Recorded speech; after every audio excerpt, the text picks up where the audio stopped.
अस्सलाम वालेकुम। Corona virus जिसने पिछले कुछ सालों से पूरी दुनिया को हिला के रख दिया है। सब साइंसदान इस खोज में लगे हुए हैं कि जल्द से जल्द इसका कोई क्योर ढूंढ लिया जाए। साइंसदानों की ये कोशिश कुछ हद तक कामयाब भी हो गई है क्योंकि कोरोना वैक्सीन डिस्कवर हो चुकी है। तो आज की इस वीडियो में हम कोरोना वायरस की वैक्सीनेशन पर बात करेंगे। जिस तरह बैक्टीरिया के इलाज के लिए एंटीबायोटिक दी जाती है, इसी तरह जब हम वायरसेस की बात करते हैं तो वायरस से प्रिवेंशन के लिए वैक्सीनेशन की जाती है। दुनिया में आज तक जितने भी वायरस डिस्कवर हुए हैं, साइंसदानों ने उनकी वैक्सीनेशंस भी डिस्कवर की हैं क्योंकि वायरसेस से बचाव सिर्फ और सिर्फ वैक्सीनेशन के थ्रू ही पॉसिबल है।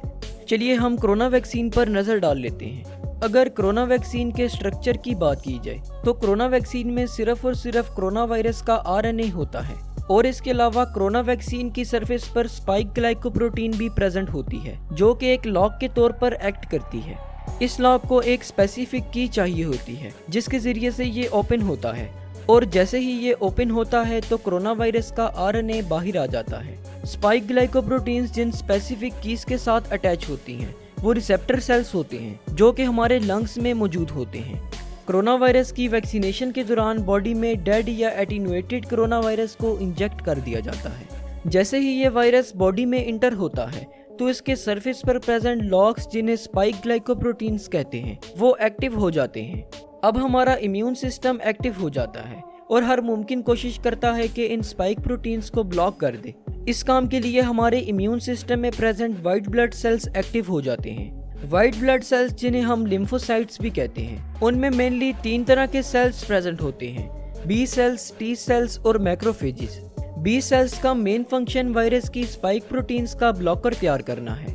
जब एक दफा स्पाइक प्रोटीन्स ब्लॉक हो जाएं, तो फिर वायरस लंग सेल्स में इंटर नहीं हो पाते और इस तरह ना ही वो इंटर होते हैं और ना ही मल्टीप्लाई होते हैं और हमारे लंग्स डिस्ट्रॉय होने से बच जाते हैं। बी सेल्स का मेन फंक्शन वायरस को किल करना है, जबकि मैक्रोफेजेस किल्ड वायरस को जज्ब कर लेते हैं। इस सारे प्रोसेस के दौरान बॉडी में कुछ मेमोरी सेल्स भी बन जाते हैं। जब कभी फ्यूचर में कोरोना वायरस हमारी बॉडी को अटैक करता है तो ये मेमोरी सेल्स फौरन एक्टिव हो जाते हैं। मेमोरी सेल्स हमारे ब्लड में प्रेजेंट होते हैं। मेमोरी सेल्स इंटर हुए वायरस को मल्टीप्लाई होने का टाइम नहीं देते बल्कि फौरन से ही किल कर देते हैं और इस तरह हमारी बॉडी वायरस से महफूज रह पाती है।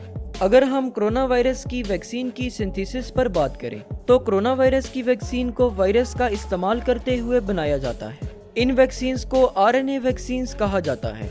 वैक्सीन की और भी टाइप्स हैं जिनमें से एक वेक्टर वैक्सीन है। वेक्टर वैक्सीन को बनाने के लिए RNA को पहले किसी दूसरे माइक्रो ऑर्गेनिज्म की बॉडी में इंजेक्ट किया जाता है।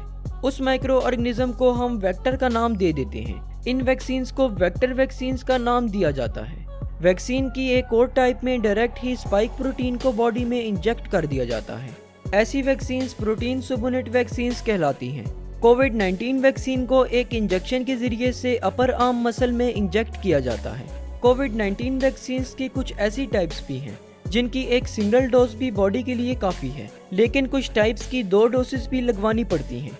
कोविड-19 वैक्सीन लगवाने के बाद बॉडी में कुछ साइड इफ़ेक्ट्स भी हो सकते हैं जिनमें सबसे common pain, redness, swelling, tiredness, headache, muscle pain, chills, fever और नोजिया वगैरह शामिल हैं। कोरोना वैक्सीन को अपना एक्शन परफॉर्म करने में 2 से 3 हफ्ते लगते हैं। कोरोना वैक्सीन लगवाते ही कुछ लोगों को बुखार हो जाता है। इसकी मेन वजह यह है कि वायरस बॉडी में एंट्रेंस के बाद अपना मैकेनिज्म परफॉर्म कर रहा होता है जिसकी वजह से बॉडी का टेम्परेचर बढ़ जाता है।